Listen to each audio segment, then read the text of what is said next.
Welcome to another Wonderful Wednesday's Best Practices Teaching Tip. I'm Pam Molina-Worsey, the Associate Director for your Center for Teaching and Learning. This week's teaching tip is based on problem-based learning, preparing students to be problem-solving professionals. We'll start with a brief definition of what PBL or problem-based learning is. It can be both a curriculum and a process. The process of PBL usually replicates a commonly used approach to solving real-world problems. You can also work it into a curriculum that consists of carefully selected and designed problems that demand that students actually use the knowledge that they gain in a course for a real-world problem. Now, why should we use PBL?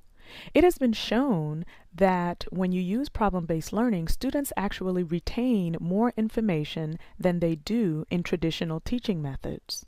It can also provide an environment in which students draw upon prior knowledge and actually are able to integrate knowledge from different disciplinary areas. The characteristics of a good problem-based learning problem is it is well structured and it actually contains a problem that is relatable to the students. It's a real-world problem. The faculty acts more as a coach and a facilitator than a traditional lecturer, and students usually work in small groups to provide simple solutions to a problem. Now, what is the difference between PBL and case-based learning? The difference is that they're very similar, but there is a difference. The difference is that with PBL, only the problem is provided to the students. The student actually puts together their own resource materials in helping to solve the problem. With case-based learning, the problem is accompanied by resource materials as well as other questions. So here's how it works. PBL begins with students working usually in small groups and delving into a key issue that is relatable to them, something that happens in their world, so we call that a real-world problem. By focusing on this realistic problem, it helps students to think more broadly and actually helps students to integrate knowledge from different disciplines. Here are some suggestions to writing PBL problems. First of all, you want them to be engaging and really oriented to real world. That is something that students would encounter in an everyday situation.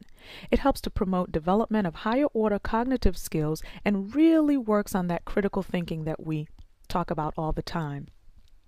One other thing is that it ties in all different disciplines into helping solve that real world problem.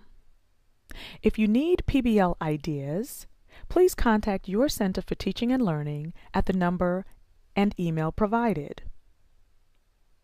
Here are some additional websites for resources on how to write PBL problems as well as what they are. I will also provide these website links in the email with this teaching tip. Thank you for listening to this week's Wonderful Wednesday Best Practices Teaching Tip. Stay tuned for another one.